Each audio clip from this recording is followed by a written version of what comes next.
I want to do something a little bit different today. I want to talk about something that is a little bit outside of the ordinary of like the kind of thing that we talk about on this channel, because I think it's important that we talk about larger societal issues that in reality have an effect on our day-to-day lives and our ability to improve. And so I want to talk very briefly on the Kyle Rittenhouse situation. This isn't going to be a video about the case. It's not going to be about the verdict. We're not going to relitigate anything. We're not going to sit here and say, oh, it should have done this or it should have done that.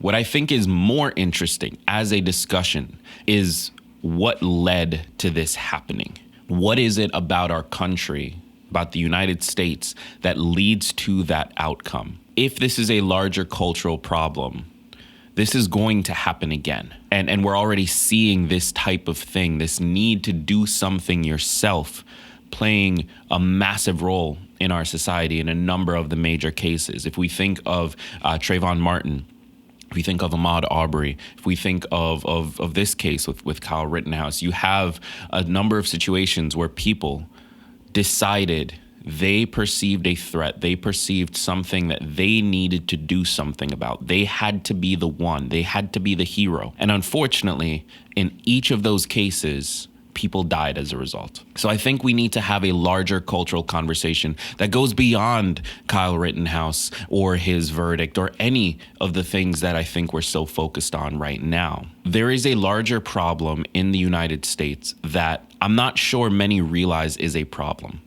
And that problem can be summed up, in my opinion, in four different ways.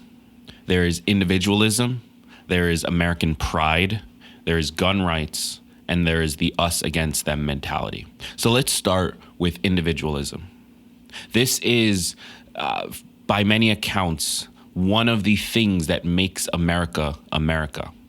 The idea that you can come here and you can work hard and you can do the right thing and you have an opportunity, you can build, you can grow. Whether or not that plays out in reality is a different question, but it is an amazing, amazing concept. And it is what drew so many people to this country. But the flip side of individualism is a reliance on self, is a lack of reliance on community. It's thinking of the world as your story.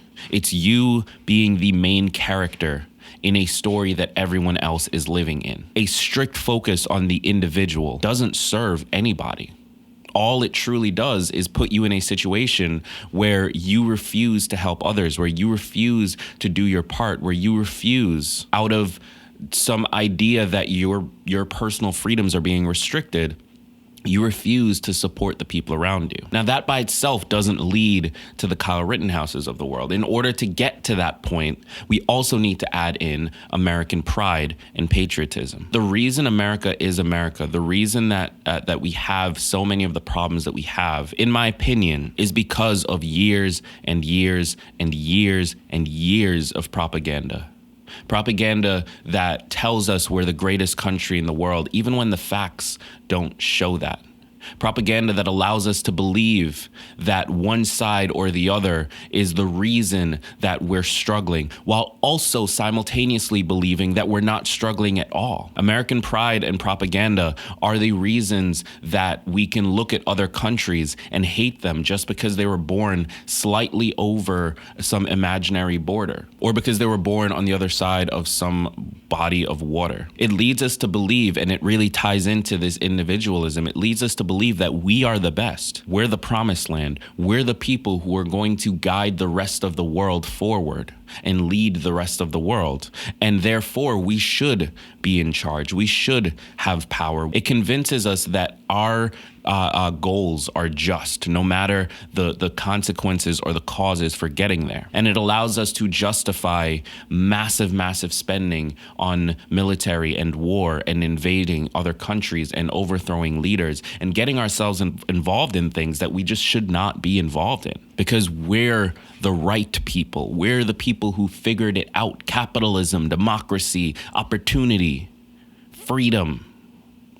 We can say all of these words without ever considering what they actually mean or how they drive our actions to affect those around us, because we tie it into individualism. Every person for themselves. If you're not good enough to make it, if you're not good enough to take this opportunity and this freedom and this capitalism and do something with it, then that's on you and you deserve to fail. And again, these two together don't necessarily create the Kyle Rittenhouses of the world. They do create problems, but we need to go further. And the third piece I want to talk about is gun rights. And this ties into the entire thing. Not necessarily should you have a weapon or not. Not necessarily is it okay to have a weapon or not.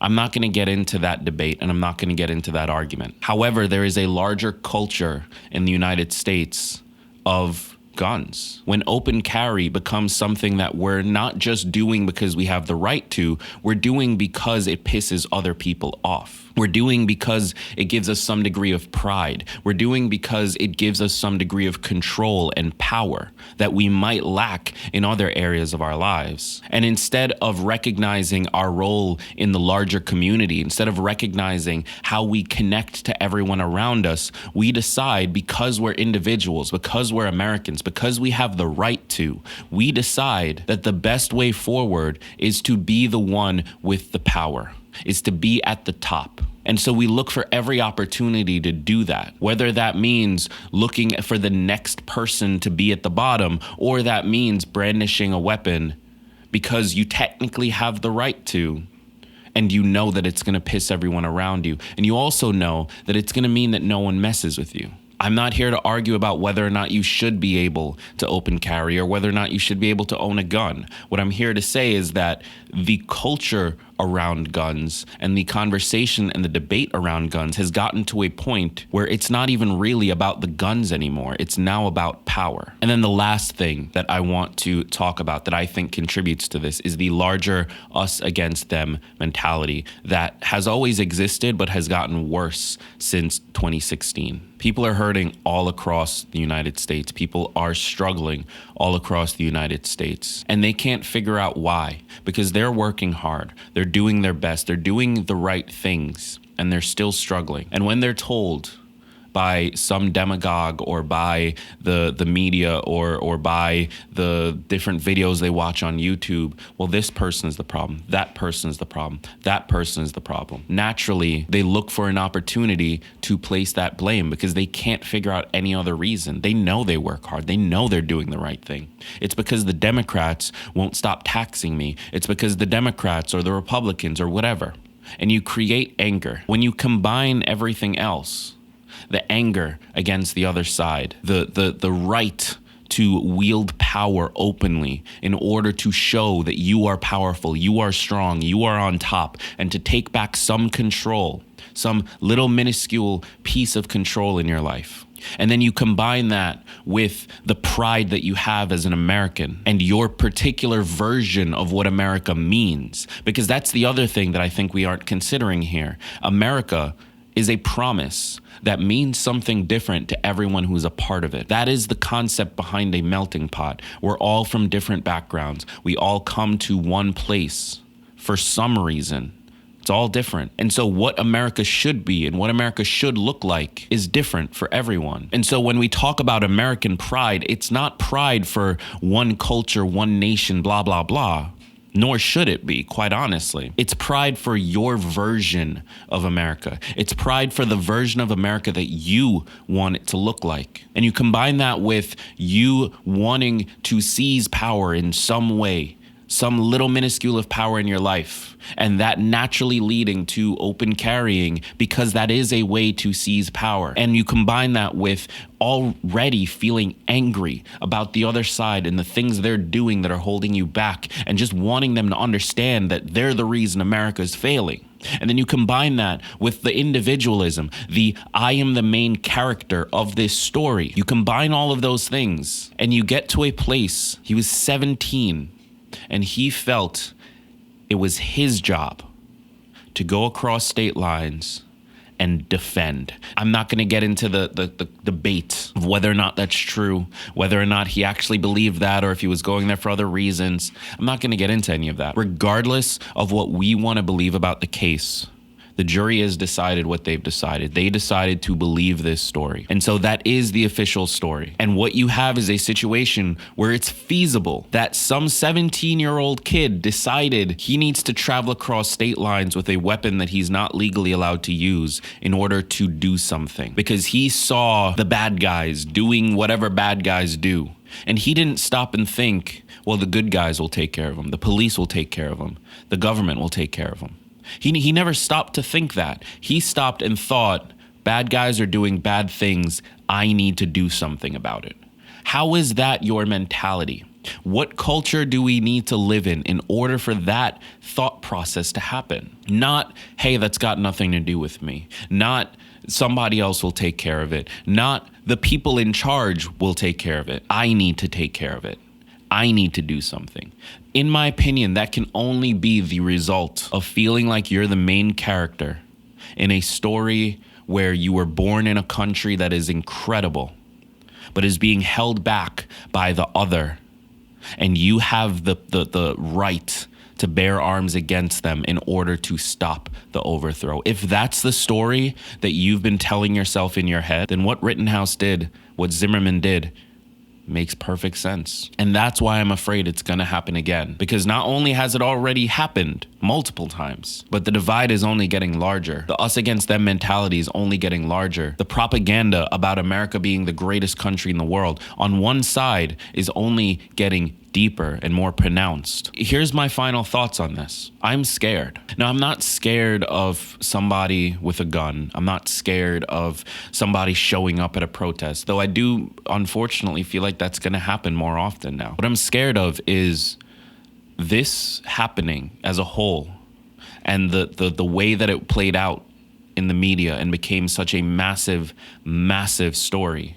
One that so many people were following as if we were watching a movie, sitting on the edge of our seats just to see what the outcome would be. I'm scared that it's only going to get worse. I'm scared that this country is honestly falling apart on both sides. And I'm going to be honest, I'm not sure what we do about it. I'm not sure what the answer is. All I know is that whatever that solution looks like, it's going to have to include deprogramming. It's going to have to include real conversation with people who disagree with you.